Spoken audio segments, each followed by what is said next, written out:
Good evening, everyone. Welcome to our latest installment of Let's Talk Mental Health Trumbull. I'm Melissa McGarry from TPOD, Trumbull's Prevention Partnership, and I'll be your meeting facilitator. As we've done in the last sessions, we are running this as a webinar. So if you do have any questions during Jody's presentation, you can just type them into the Q&A, and we will either, Jody will either address them as they come up or at the end. So we'll also have time for Q&A at the end. So I'm going to hand this over to our first selectman, Vicki Tesoro, to introduce our speaker. Thank you.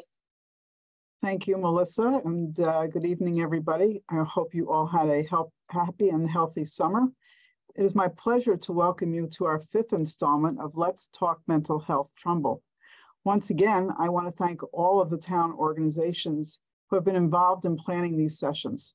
Trumbull PTA Council, Trumbull EMS, Mary J. Sherlock Counseling Center, Lakewood Trumbull YMCA, My Friend Abby, Progressive Institute, Trumbull Community Television, and TPOD, Trumbull's Prevention Partnership. We are recording these sessions and they will be made available on demand by Trumbull Community TV and on the TPOD website. Many Trumbull residents of all ages grapple with anxiety. Since the beginning of this series, parents and caregivers have asked us to address this important topic. It is our hope that through tonight's program, we will shine a light on the challenges of anxiety and give you all practical steps you can take to move forward.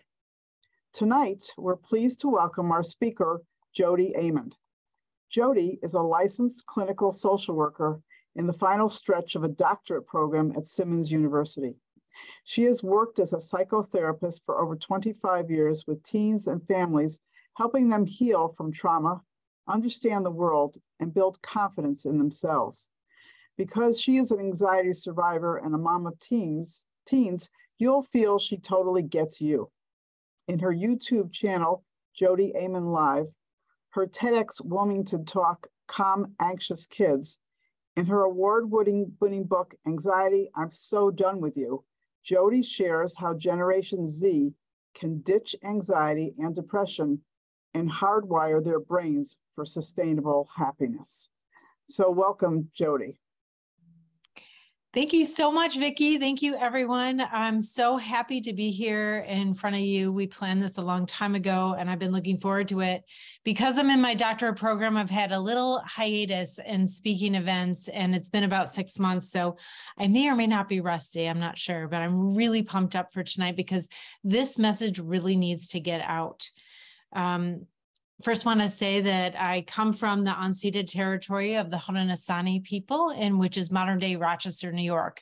So I'm not too far away. I'm a neighbor to you all in Connecticut, and wherever you are, wherever you're watching this broadcast.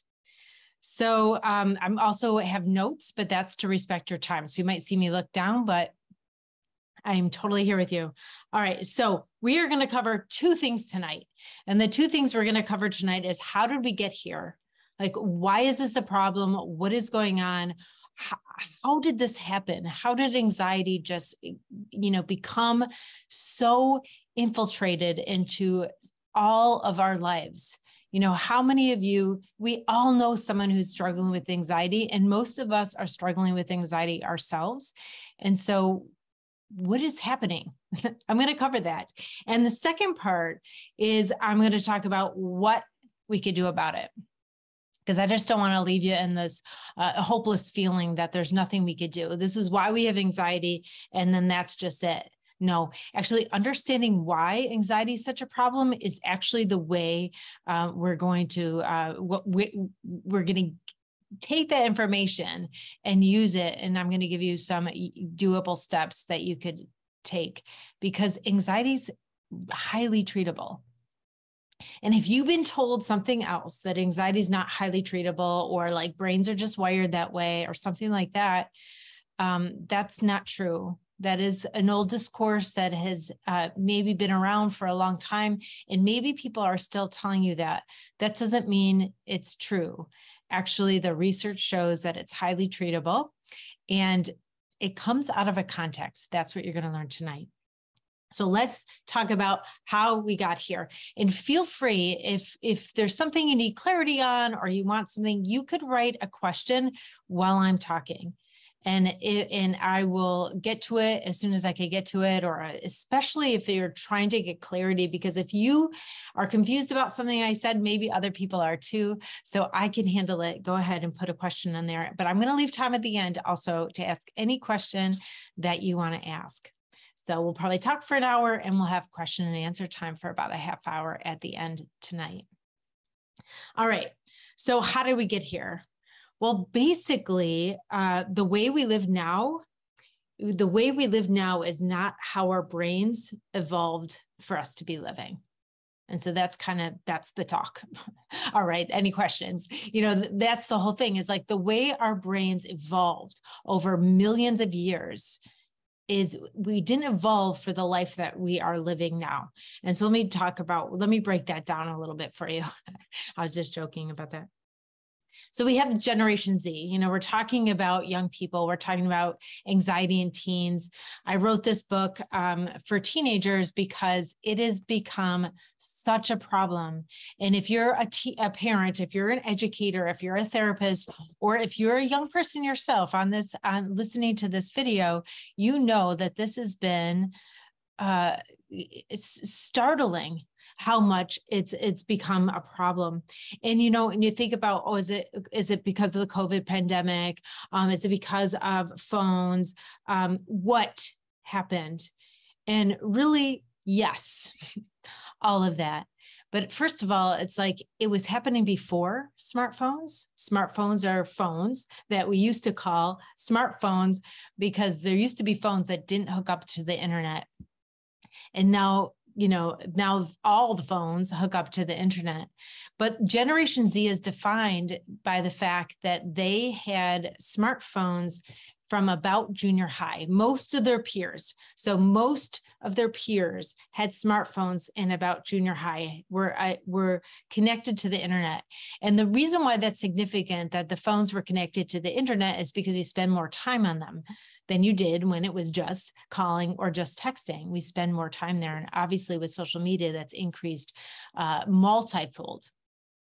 So that's a difference. About 97, 98 is when millennials are kind of transitioning into the Generation Z. And we are noticing a significant difference. Now, it doesn't mean that other generations are not struggling with anxiety, because if you're any age, you know that you're feeling it too, just like everybody else, but it is increased. So with our phone use has increased, and then COVID came along, multiplied that again. So it's not just COVID, it's not just the phone. We were going in this direction, but those were exponentially multiplied. And I'm going to explain exactly how, because it's nice. It's not nice. Anxiety is not nice at all. Very, very, not very nice. But the mystery of anxiety. So when you have anxiety, you're like, I don't know how this came. Why is this here? What's it doing? That mystery gives it so much power. So what we're going to do in understanding it is we're going to demystify it, because when we understand exactly what it is and exactly what it's doing, then we really can't be afraid of it anymore. It needs you to be scared, and it needs you to think that it's out of control and mysterious and you have no idea and you have no control over it whatsoever. So when we understand where it came from and what we're doing, then mystery is gone and most of our fear goes away, actually. So I have 6 steps, or 5 or 6, depends on what document you're looking at, but about 5 steps to getting rid of anxiety. So my book covers 5 steps to getting rid of anxiety. And the first one is understanding anxiety. And I want to say in my work, in the last 25 years working with people and helping them get over anxiety, this takes about 50% of anxiety gone. About half of it's gone just by understanding it, because anxiety uses its mystery to try to get power over you. All right. So, what's so significant about phone use, or what's so significant about modern times? So in modern times, we have so much conveniences that we have less need for survival skills. right? We get our food right at the store. We have a lot of appliances that does a lot of the work that early humans had to do, or even 50 or 60 years ago had to do. We don't have to do that stuff. So we have a lot less stuff that we need to survive to do.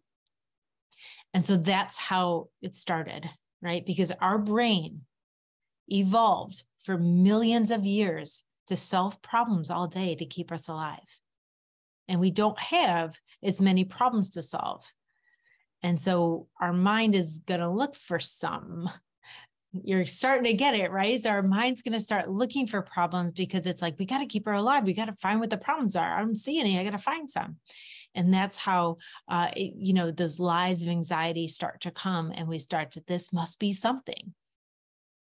All right. So that is kind of the beginning of it, is that there's less chores to do. And then the next thing that comes is the phone. And with the phone, the reason why the phone exponentially has increased anxiety is because it's decreased our understanding of cause and effect. So, some people argue that maybe like the electromagnetic is bothering our brains, or somehow we're not interacting with each other. Yes, there's all of that stuff going on, and there's lots of research to that stuff. But my take is that there's three things that our phones, three messages that come through our phones in all kinds of ways. Three very important messages that come through our phones that make us feel powerless, make us feel worthless, and make us feel out of control. And they are, other people are better than you. So we're constantly getting this message that other people are better than us. Number two is the world is a dangerous place. And number three is you deserve cool stuff just because. And I'm going to explain those. So the first one is other people are better than you. So with the advent of social media, of course, our comparison culture has exponentially exploded, right? We see people online and their lives looks perfectly happy, wonderful, beautiful. Of course, it's filtered. And we don't see all the hard work it is to get there. We don't see their messy background. We see their highlight reel. And it's just too easy to compare ourselves. So the more young people and our age and every age are on social media, the more they're comparing themselves. And when you compare yourself, you're always going to assume that you're less than, because you see what the people post, right? You don't see all the other stuff and everything it took to get there, and all the other times in their life that are not going well. You're seeing this one picture. And of course, I know people do share the negative parts of their life too, and people are really open with some of their struggles, but still, even comparing that they're doing those struggles better than you or whatever, it really just invites that. And so we don't see cause and effect. We just see this is how people are, right? It's missing from that formula. So the second one is the world is a dangerous place. So in human history, when we saw something traumatic, we were present. And so we used our adrenaline, we used that anxiety or that fear response that came up to do something, to get safe, or to help our community, or do something, right? Now we see horrible, tragic things happening from very far away, and there's nothing really we could do but sit on our couch and feel helpless. And that helpless feeling actually kicks up the anxiety because it feels very out of control to feel helpless. So the last one, so other people are better than you. The world is a dangerous place. We're getting these messages all the time. And the third one is you deserve cool stuff just because. And this is one maybe you never heard of before, but all of these companies are trying to sell. And now they have access to your eyeballs all the time, right? From the phone. And so they're trying to sell. And now if companies said you have to work really hard and then you could buy our product, they're not going to sell a lot of products, are they? No, they're saying you deserve this because this is cool and you deserve this just because, right? Because they just want you to think that you deserve it. Now, this message is, you think, oh, we're not that stupid. No, we're not that stupid, but we're infiltrated constantly with this message that you just deserve stuff. You should get it because it's cool and everyone should get it, right? We're constantly bombarded all day long with that kind of message. And so that's not reality though. We do have to work hard to get stuff. Like we have to earn things. That's the cause and effect, right? We have to do stuff and work hard to earn something that we might want. But we've lost that concept in these messages, in these marketing messages. And what happens is that people actually can't get stuff because you don't just get stuff just because you have to pay for it. And so when they realize they can't get stuff, it actually affects how they see themselves. They feel unworthy because that's what they're being told, that if you don't get it, you must not be worthy because you should deserve it. And they don't know why. And so they just keep concluding the same thing, like they just feel helpless. They don't know what to do about it. So we're losing, so this is like subliminal maybe a little bit, but we're losing this concept of cause and effect, that we have to do something to get something, or we impact the world with our actions and then get the results we want. And so when you feel like things happen and you have absolutely no control over those things, what's going to happen? You're going to be really afraid of something going wrong. Anxiety shoots up. And so when we really aren't embracing that concept or understanding the concept of cause and effect, we don't see our own agency. We don't realize that we are an agent in our life and that we have skills actually. And people, young people, old people, every age, young people have incredible skills because they have the same brain that evolved for millions of years to adapt. Humans are highly adaptable and we know how to solve problems. And we're really amazing at it. And so the thing is when you're not doing it all the time, when you're not being challenged or trying to figure things out or doing things all the time, you don't get to see that. So if you're a young person or if you're a parent or if you're an educator, these young people are incredibly skilled and you are incredibly skilled. We just have to remind them that they are, because there's no messages coming from here, which is where they're getting a lot of their messages, that they don't have the skills. They don't, that's not reflected back to them. So we have to do that. We have to reflect that back to them. So all of these messages are making people feel powerless. They're making people feel worthless, and they're making people feel out of control. And a lot of you think of those as symptoms of anxiety, right? But they're actually causes of anxiety. So when we feel powerless, then we feel, oh no, something bad might happen, and I don't have power to stop that bad thing happening. So it's a cause of anxiety, if that makes sense. Anxiety itself comes out of context. So it doesn't come from an illness. Some people have anxiety in their illness, and some people don't have anxiety. No, anxiety comes out of a context, and it could come out of a context of our life. Like if we have a difficulty or some trauma, or even something as simple as like if you have a flu, sometimes it triggers someone to have some anxiety. So sometimes people are like sick one day in the car because they have a actual virus or something. And then they start to get afraid of the cars, going in cars. So it could be something very, very simple. It doesn't have to be big T trauma or anything like that. It's very, very, very easy for anxiety to start to spiral. So it's not a weak person. It's not a person who can't handle life. It could happen to anybody. And that's an important message, because when people feel that anxiety, they think that they're different. They think they blame themselves, so they don't know how they did it, because they would never, want that for themselves. But mostly when people are going through anxiety and depression, they're blaming themselves, and they're very upset because they feel like they're different than everybody else. But first of all, they're not, because most people are experiencing this anxiety and depression right now. So if we thought about anxiety as a context, and we thought about anxiety as understandable, and we understood why we had anxiety, then we wouldn't be so distracted by what's wrong with me. Why am I different? Why do I have this? That why, that mystery of anxiety, that why, that makes us feel more and more out of control. And so if we're not distracted by that, then we can do something about it. So I like to teach kids the why. I like to teach adults the why, because when we do, so if you're an adult watching this, we need to teach kids why. So if your young person's not watching this, you could show them a replay. But if you're watching this, that is your job, is to explain to them what is going on in their mind and why this is happening, because I promise you that's going to really help them feel so much better. They're not going to feel as crazy, because anxiety wants you to feel crazy.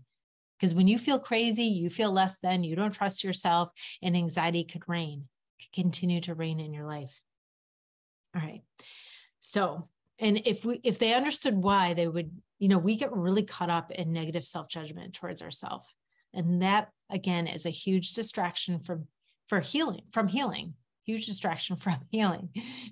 when we're so focused on like, I am terrible, I'm stupid, I am weak, I can't figure this out, all that stuff. That negative self-judgment is actually one of the biggest culprits of anxiety as well. Something that really keeps it in your life.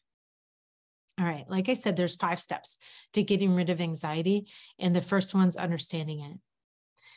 Because anxiety really needs you to be afraid.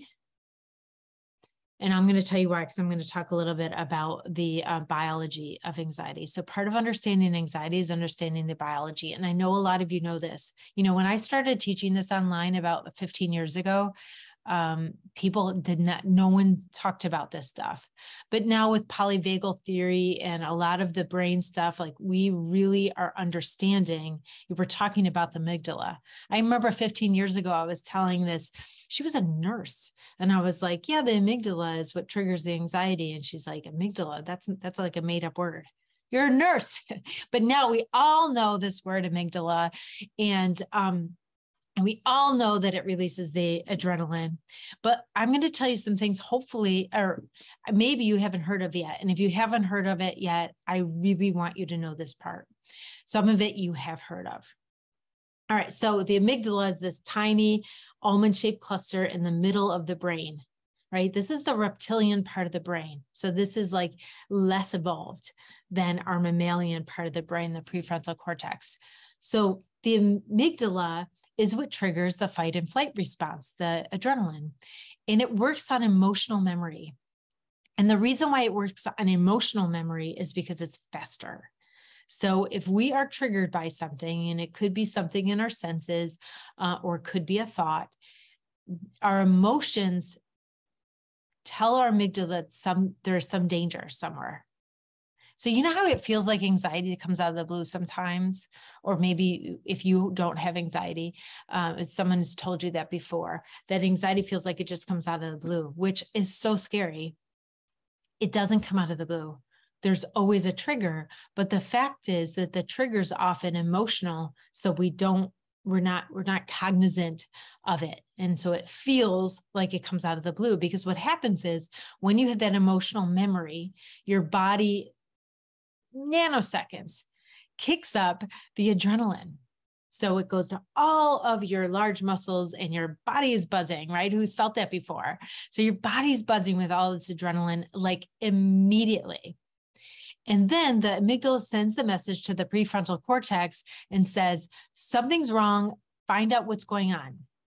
So what's supposed to happen is the prefrontal cortex is supposed to look around, and if everything's okay, it says back to the amygdala, everything's fine, we're good.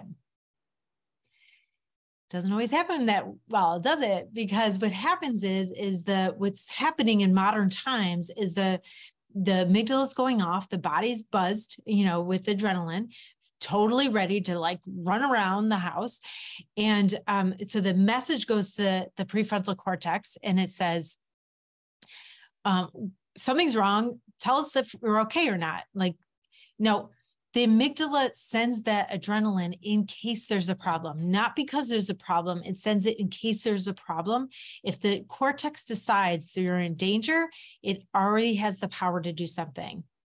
And it's kind of cool. I mean, adrenaline, if you think about it objectively, of course, because subjectively it feels awful, but objectively, it's kind of cool that we have this basically superhuman strength if we needed it to survive or take some action to do something. So if you think about it like that, it's like, it is a cool feature that we have in our life. I like to flip the switch on it because it's so terrible, but it's kind of cool. So anyway, so it sends the message to the prefrontal cortex. The prefrontal cortex looks around and says, like, is everything okay? And it's like, I don't see any danger, but I feel it. So keep pumping those hormones out. That's what's happening in modern times. So our amygdala is pumping the hormones and the prefrontal cortex is like, I don't see danger, but like, I feel it. So it must be here. I got to find it. If you ask the prefrontal cortex to find a problem, it'll find the problem, right? It'll come up with something because it needs to, or else it thinks it's going to let you down by like, you might die in this danger.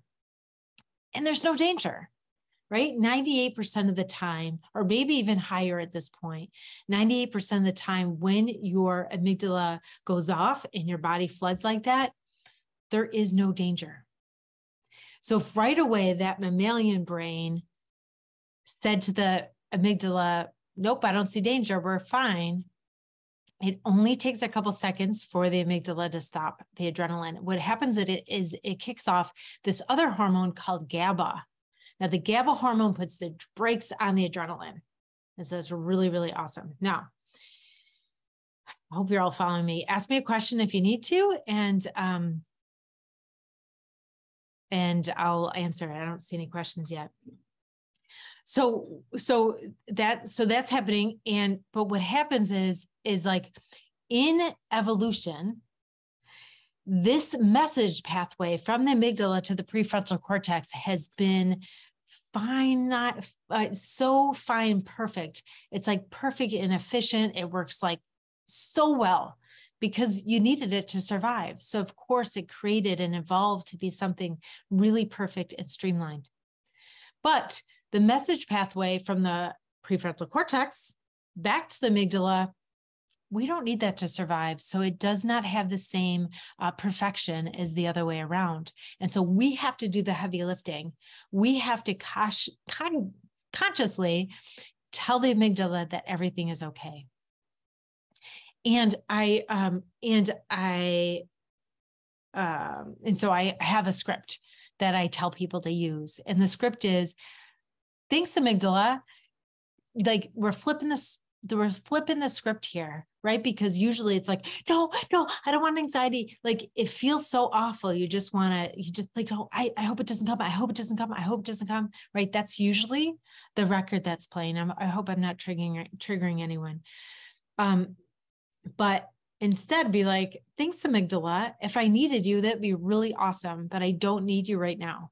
I'm okay. Right? So we have gratitude, we're a little bit light, we're a little bit silly, right? Because the silliness, the laughter is increases your neuroplasticity, and it's going to help that message get through. So you want to be able to like, thanks, amygdala. It'd be really cool if I could lift a car off someone right now, but I don't need you. I'm safe. I'm okay. And so if we do that override, the adrenaline, the GABA will kick in and the adrenaline will ease really quickly. It's really interesting. Did you ever be in a room and you had earphones on or something and someone startled you from behind and you like jumped and screamed or something like that, but then you both laughed because you realized it's like someone in your family and it's kind of really funny. You had that shocking reaction. You feel the adrenaline in your body, don't you, in those kind of times? But because you're laughing, because you know everything's okay, you know why you have the adrenaline, it goes away pretty fast, doesn't it? Like really, really fast, it goes away. That's how fast your adrenaline will go down. That's how fast the GABA works if you're not afraid of the adrenaline. One of the things that adrenaline does, yes, it goes in your body to do that, but it also puts some energy up into your mind to look for that problem. So we have a lot to override here. So I understand it. And I'm not saying, oh, this is easy, no problem, but it's hard. It's a practice, But when you are not afraid of the adrenaline, you're like, oh yeah, I know why I feel like that. Like it comes all the time. But thanks, amygdala. If I needed you, that'd be great. I don't need you right now. And if we did that over and over again, those things that trigger us that we don't need to trigger us anymore will stop triggering us. We actually go over it in the book. Like you can, the amygdala lays down memory when something happens that scares you. The amygdala lays down memory and it becomes a trigger. So when something similar to that, when you have emotion that is familiar like that other time, then it kicks off your adrenaline. And there's some things that are not dangerous that has repeatedly kicked off our adrenaline. Maybe it's sitting in a classroom. Maybe it's being called on. Maybe it's even doing homework. Maybe it's being in a car. A lot of things. Maybe it's being away from somebody who you're afraid to be away from. Those things, or maybe it's nighttime. Maybe it's food. Anyway, some things trigger the amygdala because that's what it thinks it needs to do to help you, but we doesn't need to do that. And so you can untrigger it. And I go over that so you could get yourself a copy of the book if you wanted to go deeper into that, because I'm going to keep moving on because I want to get you as much as I can tonight. I'm glad there's no questions. I hope that means that I'm very clear and I'm giving you what you want. So yeah. Usually on Zoom, you can see some people, but anyway. All right. So, I'm only like on the second page here. I got lots more to go. All right. So this is another factor here. Another factor when we're talking about young people that comes up a lot. So I'm going to explain it to you because this is a really important piece of this whole puzzle here. Motivation. We're going to talk about motivation and then its relationship to anxiety. And so I could really explain what is going on. So back to the brain, because it all comes down to this brain, right? If we really understood what our brain did and what our brain needs, then we could just do the things it needs and feel so much better. So the brain has two main functions, two main general functions of our brain. And the two functions are, one is to survive and thrive, like to do whatever you need to survive biologically, right? And that makes sense, of course. And the second job of the brain is to conserve calories. Why, right? Well, we used to have to hunt for food and we used to have to scavenge for food. We used to have to find it out there and grow it or do a lot of work to get our food.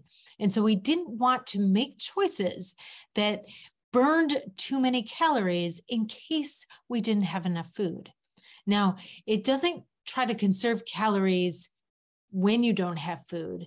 It conserves calories in case you don't have food. So for millions of years, humans roamed around this earth and went long time between meals sometimes because there was not enough, or you had abundance sometimes, and then you didn't have some for periods of time. So our brain had to do that, had to make decisions to have you resist doing jobs that might burn too many calories that wasn't for surviving and thriving. But of course, like shelter and finding food and, taking care of each other was to survive and thrive, or playing games was to survive and thrive. And so it was okay to do those things, if that makes sense. So now we at the grocery store, we have food in our cupboard. Hopefully I know not everyone does, but we have access to food. Most of us have access to food.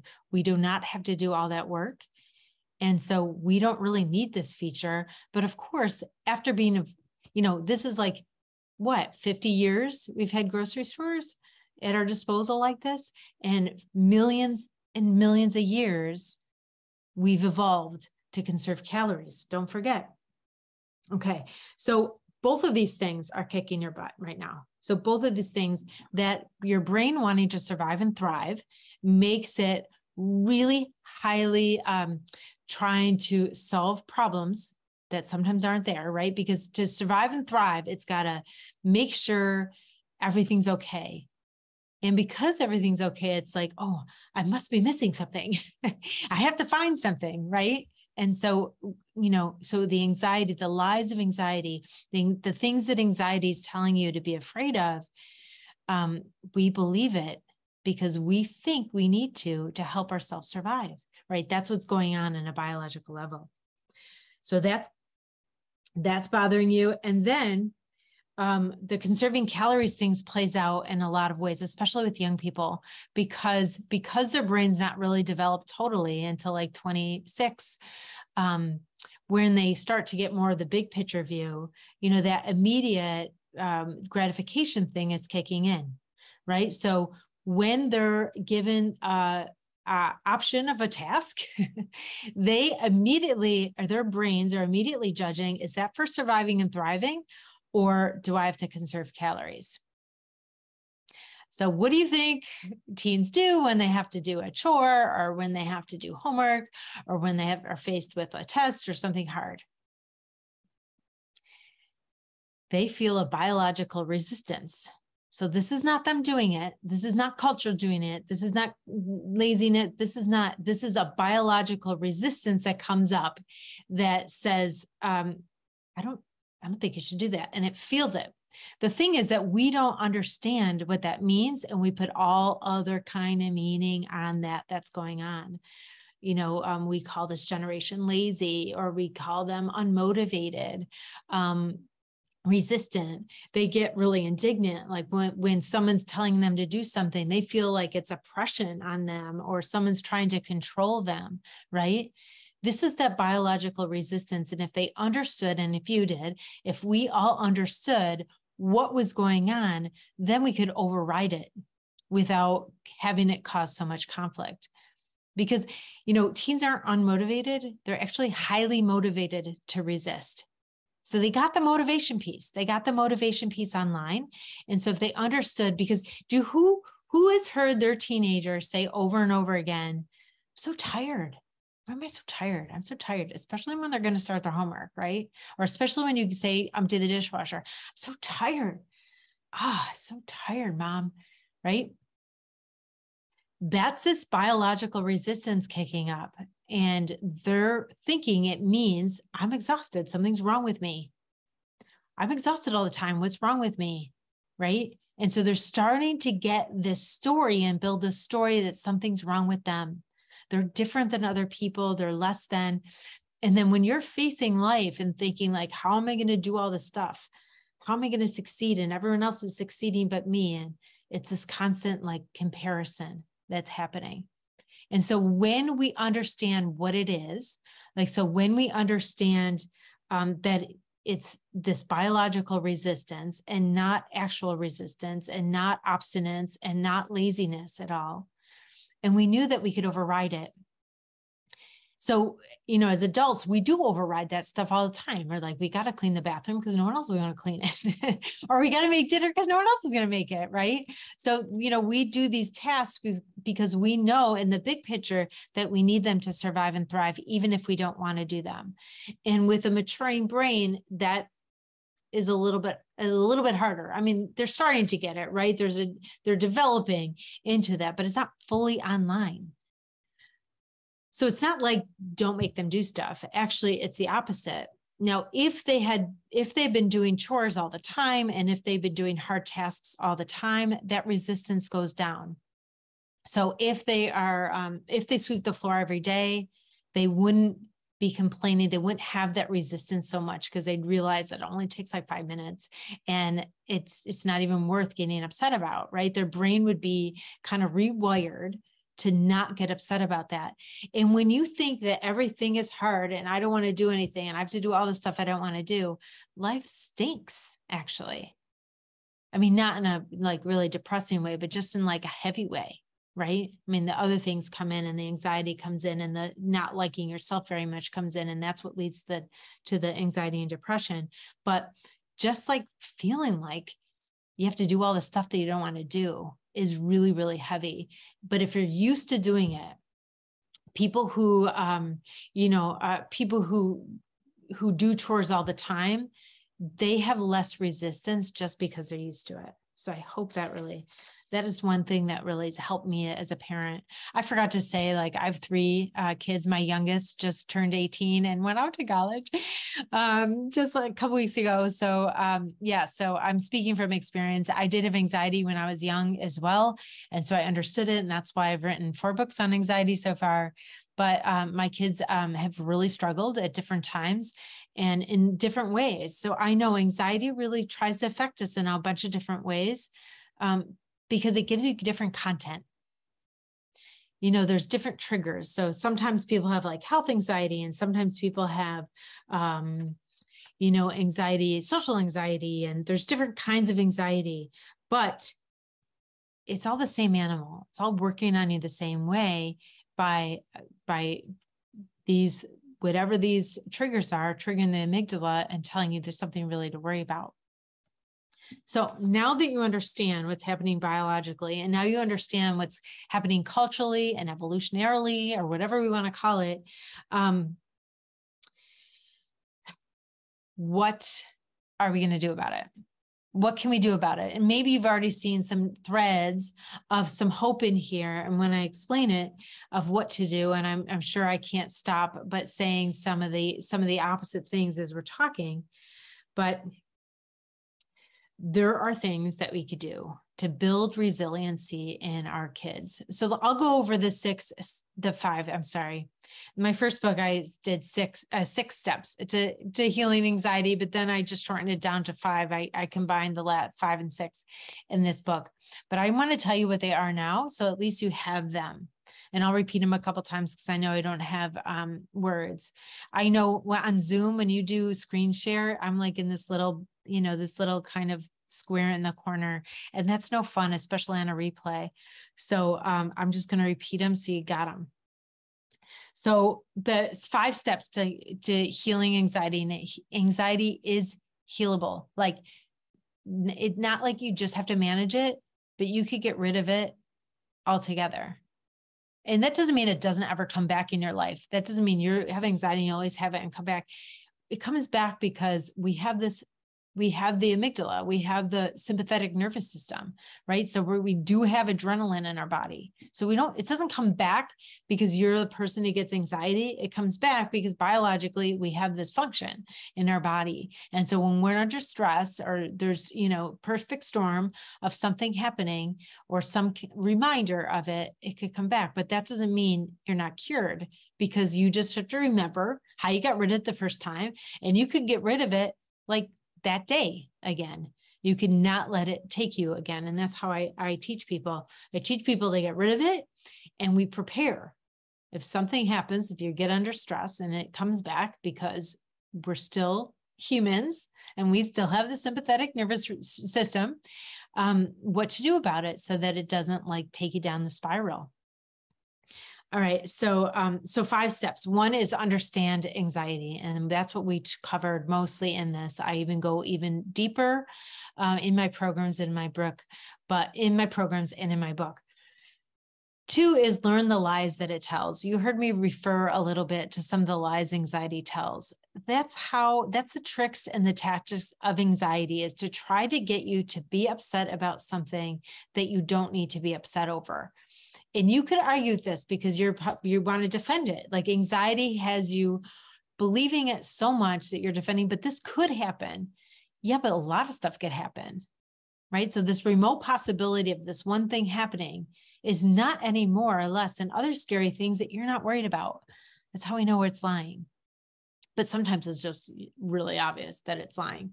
But when you hear all the common lies that anxiety tells, you see it in yourself, and you could kind of see them coming from a mile away. So it's kind of like deconstructing anxiety. Actually, the first 2 steps, like understanding anxiety and understanding the tricks and tactics of anxiety, those lies that it tells, really you are, you're taking the power away from anxiety. And that's why my anxiety help is different than other people's, because they're just teaching you skills. I do that. But first we got to take the power down so the skills actually work. You have skills. Your kids have skills. They are highly adaptive and they are amazing. They just have to see it. They just have to be reminded. And so, yeah. So 2 is learn the lies that it tells, and 3 is cultivate your control. So that's building up your personal agency. This is where we teach those skills to calm yourself, to get the anxiety down, to grow your confidence up. And so we're going to do that next. But 4 and 5, 4 is forgive yourself, because when you don't like yourself, you don't think that you don't trust yourself, and you don't think like you can handle anything. And so anxiety reigns. So you have to make peace with yourself. So people will still have anxiety, but they don't like themselves. They're not going to get rid of anxiety. You have to make peace with yourself, because it's connected. When you don't like yourself, you're going to have anxiety. And when you trust yourself and like yourself and have confidence in yourself, that's when anxiety really can't bother you anymore. So it's got to be part of the equation. And then number 5, the last one is practicing, that hardwiring your brain for happiness. That practices, these daily practices, are happiness habits that build resiliency. So those are the 5. So I'll do it again. Understand anxiety, learn the lies that it tells, cultivate your control, forgive yourself, like yourself, and then practice these happiness habits that build resiliency. So you could see you have a lot of it already, right? So all that cultivating your control is all that you get in all those YouTube videos, and how to calm yourself and all this great stuff, and how to build your confidence.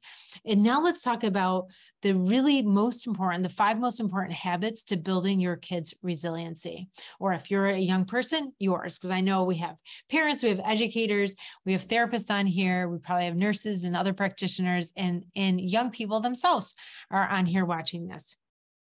So something for everybody. Now, it's interesting, like, the brains of young people, yes, are different than brains of adults a little bit, but like these things work for all of us, right? These are going to help all of us feel better. And wouldn't it be great if there's a lot of people in your family experiencing anxiety, wouldn't it be great if you all felt better? That would be my dream for you. All right, so 5 ways to build resiliency in young people. And this is especially from COVID. What I didn't talk about in COVID is what added to it. So you have like modern times and conveniences, right? Modern conveniences kind of started us all in the first place. And then commercialism, because that is a real thing. And then then phones with the internet, and us on there all the time, and all these messages, right? And then COVID came along. And now during COVID, first of all, it felt very out of control and very uncertain. So it's triggered a lot of people's anxiety, of course. And then people got out of their routines. And then because there was less stimulation, kids had less neurotransmitters. So neurotransmitters like endorphins that make you feel good, you need some stimulation for those. And people were a lot less stimulated for a good long time. Not everybody, but most people. And so we're seeing the consequences of that is what we're seeing now. Now, so these 5 things in resilience is going to build those back up again. Now, neurotransmitters, they could come back. This is not permanent damage. Of course, and in general, it was a bit of a collective trauma. So we're kind of all feeling that, and we're recovering from it, but we can recover from it, is what I'm saying. We can recover from the time when, I see you, Christine. I'm going to answer your question. Absolutely. So we can recover from what we lost during COVID. And I know we're seeing and really, really worried about our young people, and we need to believe in them, and we need to have confidence in them so they could see it. And we need to reflect back to them the skills that they have so that they can notice them too. I'm going to go through these 5, and then I'm going to answer Christine's question, and in that talk about, what as parents, what we want to think about the most. Okay, so we need routine. So our brains, to calm down, to have good mental health, to have good emotional wellness, we need routine. And all studies show that if we go to bed at the same time, we wake up around the same time, we eat the same time, we eat healthy, we do some movement, we make sure we have time to laugh and play. We have a good balance to our life. Routine helps our mental health exponentially. I can't emphasize this enough. If we have some routine, our mind doesn't have to always kind of be like, what's going on now? What's going on now? What's going on now? If we have some semblance, of course, we need flexibility, but if we have some bit of routine in our life, it does help. That's what threw us off during COVID. We lost our routines, and it really threw people's emotional wellness kind of off a little bit. We kind of got off kilter, and it made our brains want to question, and try to solve problems and create problems, right? So routine really helps settle the mind. It's like a decluttering of the mind. It like knows what's coming next and it flows. But there's something like biological that happens when you get enough sleep and when you sleep the same time every day. That's really good for overall wellness. And of course, we all know that we need to move our bodies, right? We need to get some physical exercise, and we know we need to eat well. Like, I don't have to tell you that, right? So that's one routine. The second thing that we need is novelty. So this is really, really an important piece, because this is what's going to stimulate those neurotransmitters. So endorphins, like when we do something fun or pleasurable, we get a blast of endorphins, like, oh, that was cool. That felt really good. I want to do it again, right? That rat who keeps pushing down the handle to get the treats. So when we do something that stimulates us or is exciting or fun, we want to do it again. What happens when people are isolated or they're not doing much, they stop having those endorphins, and then they actually stop getting interested in things. So I don't know if anyone had a teen either during the quarantine time and pandemic time or now, or any time before that, who stopped doing a lot of things and then really stopped caring about things, or they're really isolated, like they don't go out that much, maybe they have anxiety and don't go out that much, and then they stopped really caring about ever feeling better. Like, I don't really care if I feel better or not. This is a symptom of the isolation. This is not a symptom of the depression. So this is caused by isolation. Yes, it contributes to the depression. So it's like this chicken and egg thing, right? Like the powerlessness makes us anxious, not the anxiety makes us feel powerless, right? So it's the isolation is actually causing the mental health problems. But when we have anxiety and depression, right away, we try to isolate ourselves. But the isolation exponentially makes it worse and worse and worse. So if you have someone who just doesn't care about feeling better, if you are caring for this person and love this person, get them out, get them doing something, find something that's interesting to them, and you keep trying different things and different things and different things until you find something that triggers. And once it starts to trigger, they'll come back online. Once you start to trigger that endorphin. So we need novelty in our life. We need some kind of challenge. We need some kind of interest. We need some kind of content. So this is the difference, not content. This is the difference between watching content on social media and creating content on social media. So the kids that are just watching, passively watching stuff, they're not doing as okay as the kids that are creating the videos and making stuff and putting it out there, because they're trying to figure out the whole like dashboard and how to edit, and right there, it's a totally different way to interact. So learning something new and actually trying it, actually hands-on trying stuff, is going to kick on our brain and give us something to problem solve, right? Our prefrontal cortex has developed for so long to solve problems. You want to give it something to do. This goes right into the next one, which is creativity. So we need novelty, and we also need creativity. They're similar in some ways, but creativity is really what's going to use that prefrontal cortex.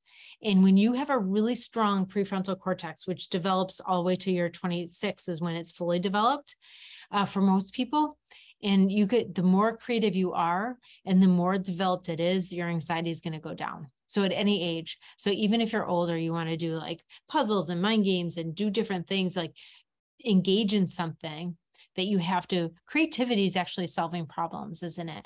Because if I was going to make a box out of wood, I'm like, okay, I need hinges.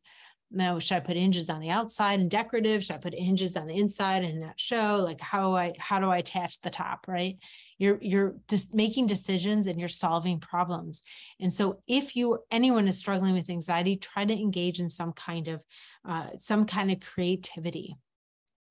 Yeah, we've stopped like knitting. And I mean, some people do, and they're feeling good. You noticed during COVID, people were like making new recipes and things like that. Intuitively, people knew that they had to do something, right? They had to create and they had to stimulate themselves with something novel.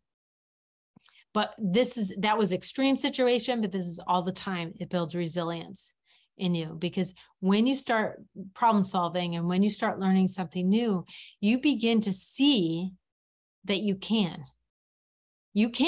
always can, but you begin to see it, you begin to know it. It's like you begin to confirm it, and then you have more confidence in that. So next is community. So 5, remember, I'm going to keep doing it because I don't have the words on the screen here.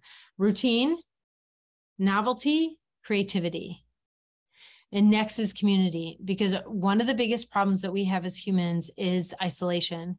We are social beings. And so we interact and we need social beings. So our brain is like, we need people to survive. Like if you were left out, back in, hunter-gatherer times, if you were left out, you died. You had to have a group, right? You couldn't survive in the world without the community. And so we are social beings because that's how we need to survive. So our brain doesn't do well in isolation. And what happens is that we get negative. So we have the capacity for so much thought.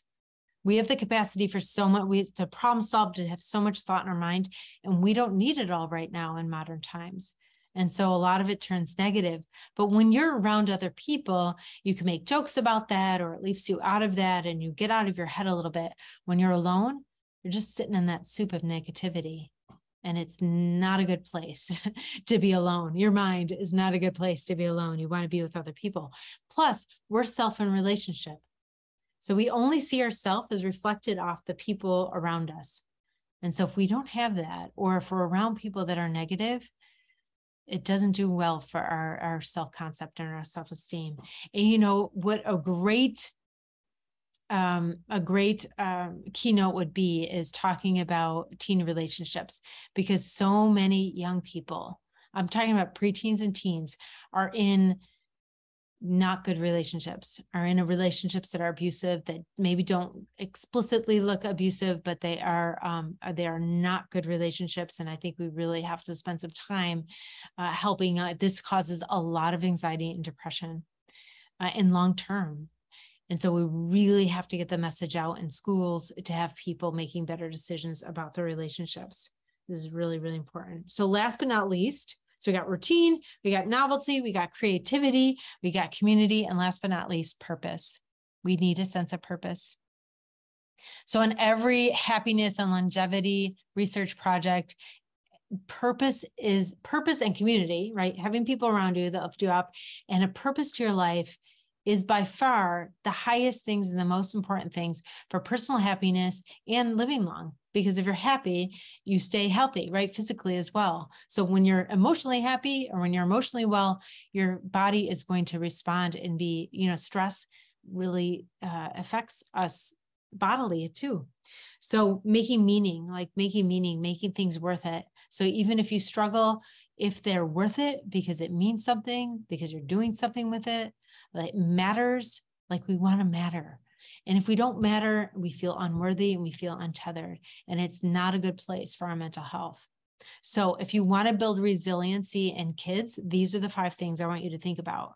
Think about helping them create a routine of self-care and self-structure, helping them get some novelty into their days and into their weeks, helping them get that stimulation, wanting to learn something new, wanting to challenge themselves. And then creativity, having some kind of creative outlet. I saw this meme today about the phone. It's like, when we hand kids their phone, we take away their boredom. Like we've kind of robbed them of boredom. And in the past, like having boredom makes you, I don't know, try to play something or make something up or design something, or right. When we're bored, like we respond to that boredom by doing something. And when they have and I'm not like against phones or anything like that, might sound like that, but I just thought it was a cool meme and interesting. because then we get creative. Forgot which one I was at. Creative community, get people out of isolation, and then a sense of purpose. So those are the ways to do it. Oh, let me take a little breath and a little drink of water and read some of these Q&As. So get to typing. I'm going to answer some of these. And if you have any other questions, we have lots of time for that. And if you have any feedback at all, that's great too. But Christine says, can you talk through how these tools and skills can be taught to preteens? Absolutely, in the same exact kind of way. I talk to preteens the same way. I explain to them the stuff, and I get really animated, and I've learned to kind of explain it in a way that using vocabulary that they'd understand. Or if I'm using some vocabulary that they don't understand, I'll explain what it is, like the amygdala or something like that. And, sometimes when I'm working with young people, even if it's like fourth grade or something, fifth grade, sometimes you have to explain things and you give a lot of metaphor. So you would, you'd be like, if you're going down the river and then you're, you tell like the parables or the stories, the person who keeps fishing the things out of the river instead of going down the river and stopping whoever's throwing the junk in the river, that kind of a thing. Like, give them a metaphor to help them really paint a picture of it. A metaphor works in several ways because we're storytellers, right? Humans are naturally storytellers, but it gives us, so not only does it help paint a picture for us to illustrate it, it also gives us a little bit of distance. And so when we see stuff from a distance, we get a better perspective. We're outside our own fear. We're outside our own emotions. Our emotions go down and we could really hear it in a different kind of way. So I would definitely tell them all about the brain and all about this stuff. And you might have to repeat it a lot more times because they're a little bit younger. Their concepts are developing, right? So we have conceptual development. And when they're young, people don't have the concepts, and they're in grade school, they start getting the concepts and they start to be more and more complex of the concepts. And so you simplify them, and some are a little bit complex and they're kind of on the edge, and they'll ask questions. And you could check in with them about what they did, what they understand, and kind of keep that going. What I really like to do also is, if you're watching show with them, if you're watching TV show with them, a lot of times we talk about the characters. If you talked about the characters in the show or something, it's another way to give them a little bit of a distance so they could understand a concept. It's illustrated for them. And so they're not feeling judged or thinking they're in the hot seat or whatever like that. They're seeing it through someone else's eyes, and that could be really helpful as well. Christine, feel free to ask a follow-up question if I didn't get, if you want something specific. So Lainey says, could you touch on symptoms of high functioning anxiety? The super student or employee, then when this starts to be pathological, what you see versus what I feel. Okay. So high functioning anxiety is a term that's kind of come into pop culture a little bit more because of perfectionism. In our Western culture, we have these expectations and these cultural norms that we all have to live up to. You have to be young and pretty and cool and smart and rich and, let's face it, white. There's all these cultural things that people are judging themselves against, and it's hugely problematic in a lot of ways. So, Justice Lee, of course, injustice happens because of it. And also emotional problems happen because of it. So people are perfectionists because we have these high expectations that we have to meet, and we're not really sure about them because we don't really know. They're not really well defined. We just have them. They're just high. They're unrealistic and crazy. And so we're not sure. And if we don't meet them, that people are going to leave us out. And so we have to supersede them to make sure we meet them, because we really don't know what the limit is. So this is perfectionism, right? There is no perfection, right? You can't ever achieve it. So you're just going to keep trying and always failing. So there's a couple of things that's playing out with high functioning anxiety. A lot of times people are, if you're talking about adults, you're talking about like all day long, they're in a high position job and they work in their final day. And then they come home and they have anxiety and they're like, what is going on? It's because they're playing off their adrenaline all day. It's working for them, right? They have adrenaline going all day and they're using it to do their problem solving and they're doing amazing, amazing stuff. And they come home and their adrenaline's still going, but they don't have anything to think about because they're like trying to turn their brain off. And then but with that, then they start to be like, this is weird, something's wrong, blah, blah, blah. And then they go down that path of thinking something's wrong with me and this doesn't feel good and this is awful and what's wrong, right? But if they understood, oh, my adrenaline's still going, I have to do this to get my adrenaline down. I have to override it, whatever. Oh, thanks, amygdala, if I need to do that was great all day, but now I'm good. Like if you're not afraid of the feeling, it would go away. And so if they understood that. So when we're talking, I do talk about perfectionism a lot in my book. It's a huge problem in Western culture where we think that we have to have these unrealistic expectations. And I think we really have to just call it out and really have them understand it. Again, use metaphor, use kids in shows or something like that. And to really describe it. Because when they're talking about themselves, sometimes they're so close to the chaos of what's going on that they can't listen. And so it's a good thing to do that. So the strong work ethic is good, but then there's this unrealistic pressure that changes. And sometimes that anxiety doesn't actually help performance. It actually hurts performance. And that's usually my way forward with my clients. So if they are having a lot of anxiety to like do on the test or do it well, or the homework or whatever, we really talk about and deconstruct that anxiety is not actually helpful. It doesn't, because you think that, because they think if I'm not stressed, then I wouldn't be motivated and I wouldn't do it. They're deciding to keep that anxiety, right? They think it's good for them somehow. And so they're consciously making a decision. If I didn't have this anxiety, I wouldn't get good grades. That's not actually true. You're getting good grades despite the anxiety because you're a really smart person and you work really hard, but you could do all of that without the stress. So you teaching them to like get in the flow of doing work. Because let's face it, like if you have this big assignment and you're stressed about this assignment and you're stressed and you're stressed and you're stressed about the assignment, and you're stressed about the assignment, a lot of times people put it off, but the perfectionist will do it over and over and over.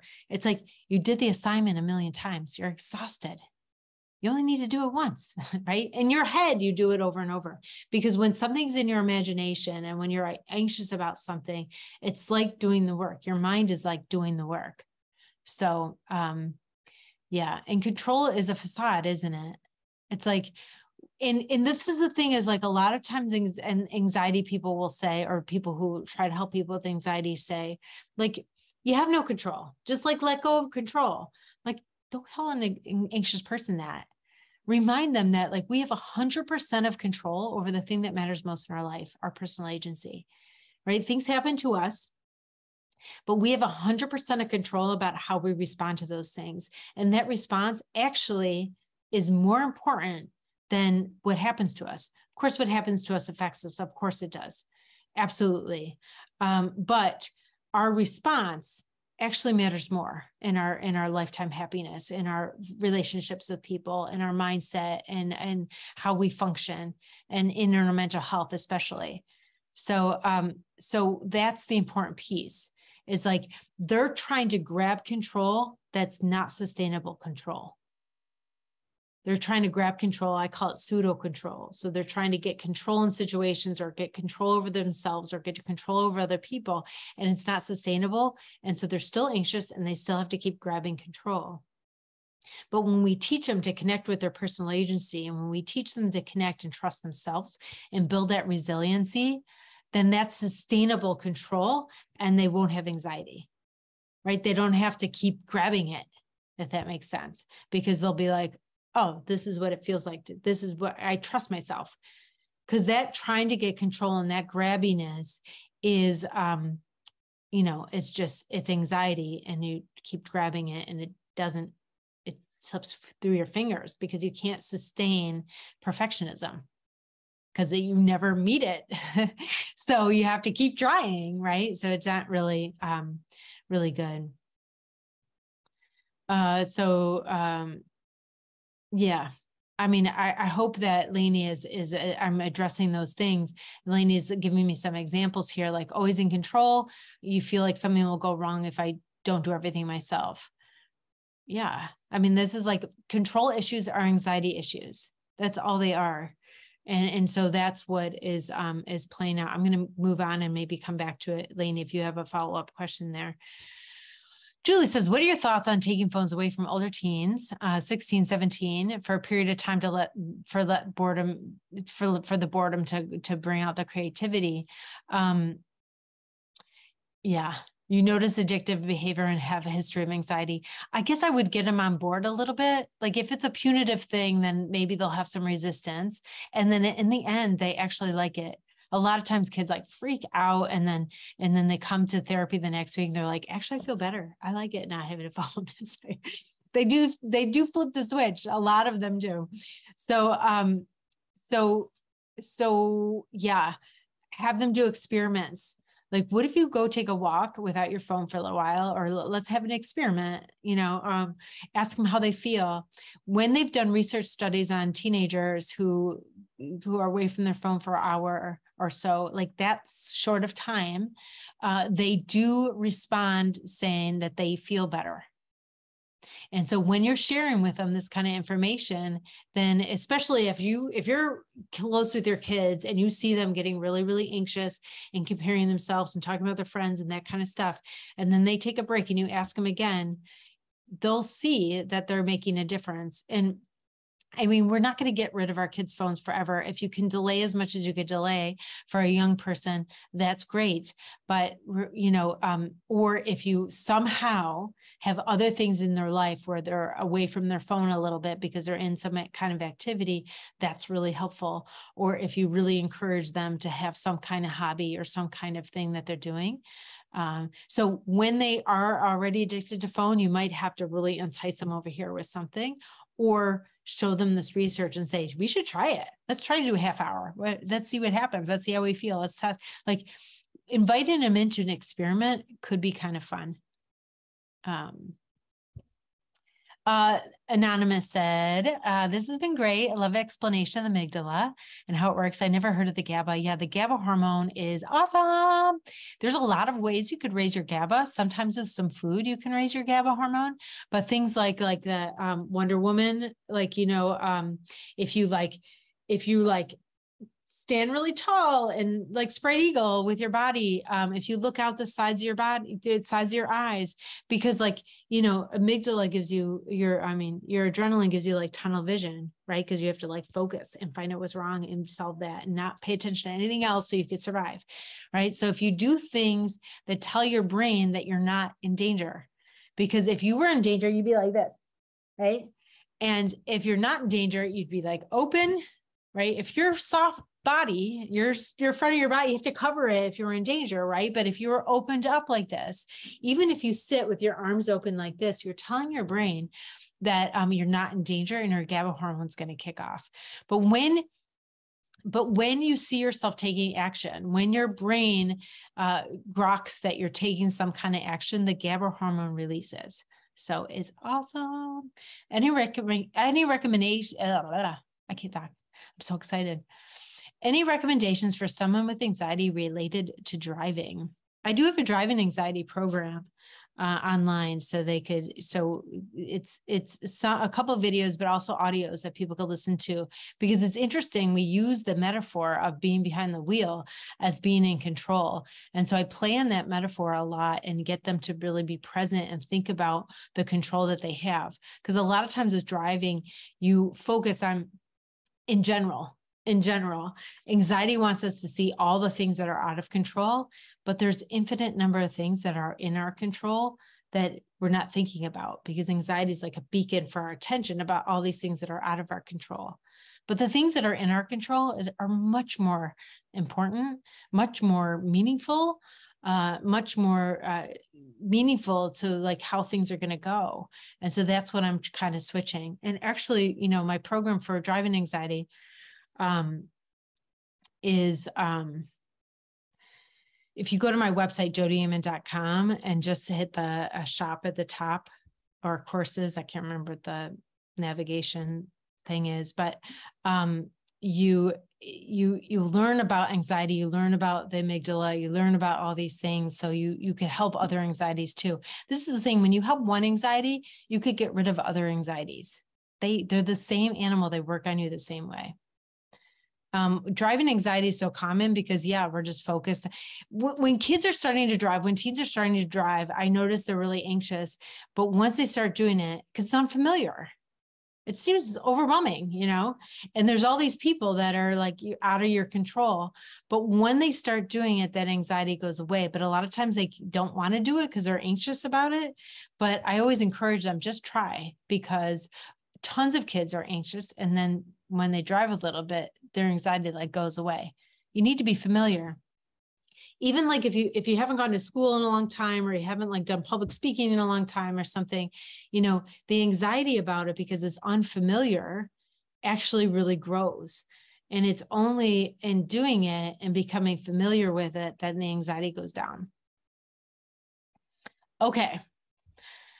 I know we have about 12 minutes left, and so I'm going to keep going here. So I got Julie, I got a couple things. Oh, good. Okay. So I don't have one more question. So there's some time for a little, for if somebody wants to quickly type another question in here, I'm going to answer Julie's. So what do you know about anxiety that appears during perimenopause? Anxiety during menopause is like the whole 10 years. I don't think of it as a peri, but menopause, like your estrogen and your progesterone are, the balance of them is different. And so a lot of times we have estrogen dominance during that time. And so it's because their progesterone has gone down. Sorry, my nose itches. So estrogen causes adrenaline. So high estrogen causes people to have a lot of adrenaline. And even in young people, we're seeing this, like, yes, even in 30s or 40s or during menopause, but also during puberty, also during pregnancy, right? But also because of some of the food we eat and some of the toxins we eat, we're all a little heavy on the adrenaline, on the estrogen. Stress increases our estrogen. And then when you have an increase of estrogen, you get more stressed. So if you have stress in your life, you're going to have probably excess estrogen in your life, and that will cause you to be a little more susceptible to the adrenaline. So you want to bring the adrenaline down, you want to bring the estrogen down, you want to do some self-care or do some things to bring your anxiety down, and then it's like, bring your anxiety down and then your anxiety will go down. But that's why it is so connected. So I hope that's, yeah, that might be why. It might be high estrogen. I sometimes I eat like I'm feeling a little bit off or bloated or something like that, because I am 50. I often go on a low estrogen diet for a little while to kind of regulate myself. And that helps me tremendously, even with my mood and my mental health. So, you're welcome. You're welcome. You're welcome. Virginia. So Virginia says, can anxiety in an 8-year-old show as crankiness and defiance? Absolutely. Right? Because they don't know they're anxious. They just know they're uncomfortable, or they don't want to. They're resistant. Like they don't want to go to that thing because they feel really uncomfortable. They think they're going to be uncomfortable and stuck there. And of course they're going to resist going. And so they might say, I don't want to, or they may say, they'll use all kinds of different words. And you do not have to teach them this is anxiety. If they're an 8-year-old, you just go with whatever they're calling it, but you know that they might be worried about not liking it or being uncomfortable or being whatever. Maybe it's social, maybe it's whatever it is. Anxiety is like a trap feeling. Like anxiety is like a hallmark of anxiety is feeling trapped. So often people, like if kids are having anxiety, they like don't want to do something because they think they'll be stuck there and won't be able to leave. And so that is why an 8 comes out as anger. So a lot of times anger, even like if someone is an abuser, that's anxiety, right? They're dysregulated and they're having anxiety, so they have to get power over somebody else. So that's why young kids, when they have anxiety, they try to get power over you by like demanding or being cranky or being mad or yelling at you or telling you you're a terrible mom or something like that. I would say it's all, you don't have to say you have anxiety right now. You just have to be like, well, what's going on? You might have to disrupt that somehow by somehow trying to get them to talk about those feelings so they could get those out, so you could reassure them or whatever that you have to do that might help them calm down. But it definitely is not personal. That's one thing. So when they're attacking you personally because they're feeling anxious, and all ages, kids do this. If you cannot take it personal and realize that is their anxiety trying to push you away, so the anxiety could keep wreaking havoc on your kids. So Margaret says, can you talk about, do I talk about ADHD and anxiety in my book? I guess a little bit. A lot of times they're misconstrued for each other. A lot of times people, either they have both, and I know that from experience, they have both, or one is confused for the other one. Anxiety comes with a lot of other problems. And so especially problems that make us feel less than, like ADHD. Right? Problems that make you feel like you're different, or that you're less than, or that you can't handle stuff or whatever. Problems that affect your worth, which is all problems, like ADHD. So not specifically, I can't remember really too much, but yeah, but sensory issues. So people with ADHD or people on the spectrum or something, maybe have sensory issues. And I know I have 6 minutes left here, but so you still might feel nuggets. You still might get nuggets for help with that. So Anonymous says, thoughts on kids and anxiety and ADHD. Can the ADHD be healed too? I think I think ADHD looks like a lot of different things. And I'm learning a little bit more now that there's like two opposite kinds of ADHD. One is like, you can't see the thing done, and so you don't know how to take steps to do it. And the other one is you could see it done, and then you just take for granted that you don't have to do any steps and don't do any steps. So it's like, it's just like people with ADHD have so many different kinds of ways it manifests. So it's a bit hard. Yeah, so people could do workarounds for the ADHD. There's a lot of, and that's not my specialty, actually. So I don't want to comment too much, but you kind of have to find out what are the biggest issues for the person with ADHD, and then find those workarounds. I know that there's cool podcasts now, and there's different things because if you have ADHD, you're not reading. So that's really exciting. How do you get her to talk about it? Like you're talking about the 8-year-old, forgot Virginia. Oh yeah, 8-year-old. I guess I'd see what are you thinking is going to happen there? If you're trying to get her to do stuff, she doesn't want to do it and is resistant and cranky. What do you think might happen there? What do you picture? Like try to see if you could get her to come out with like, what is the visualization that she's trying to resist happening? And so that might be really helpful, hopefully, is to like disrupt it and try to get her to talk like, any upsetness, any anxiety, pain, anger, violence, whatever it is, it's always like there's something always implicit in there, right? That's expressed, but it's always expressing something that's precious, something that's really important and precious. And we want to, as parents, ask about that. And it cuts through any of that anger so that they could really talk about, and we're also modeling for them to like tell what they feel instead of expressing the anger and yelling at people. So let me take this as the last one, this anonymous here. Do you have suggestions to a teen to buy into the idea of doing steps to heal and build resilience? I bought a book for her last year and they never touched it. I have a pretty good counselor. What else can I do? I think you need to find something to stimulate, like I said. Like I would say, let's get those endorphins flowing as much as we can, because like there's a little hopelessness feeling or a little giving up. Like I just don't care if I get better, right? I don't see it happening. I don't think it'll happen. I don't really care if it happens. I hear that a little bit in this. I'm not sure. Of course, that's a whole spectrum as well. I guess I would find something they're interested in, and it might be like, it might have to be, you know, if this is feasible, it could be even like starting out with like retail therapy or something like that. Like sometimes that's a good spark to kind of kick some of it off if they get something, and then hopefully it's something they could do something with. And you know, you want to find like some kind of hobby or some kind of purpose, something that is important to them. So your job is to find something that matters.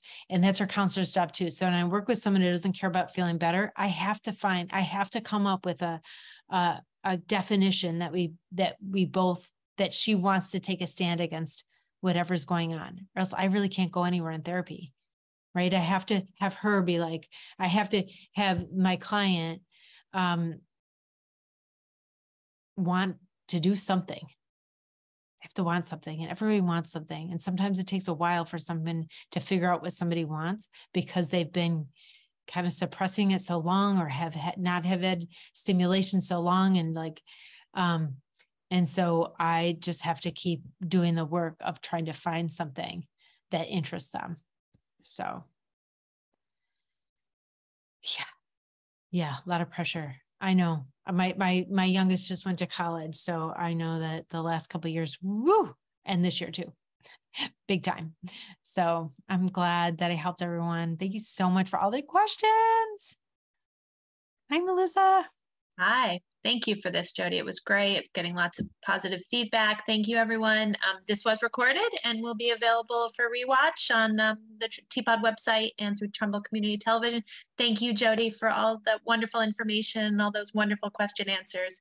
Thank you for attending. Have a great night, everybody.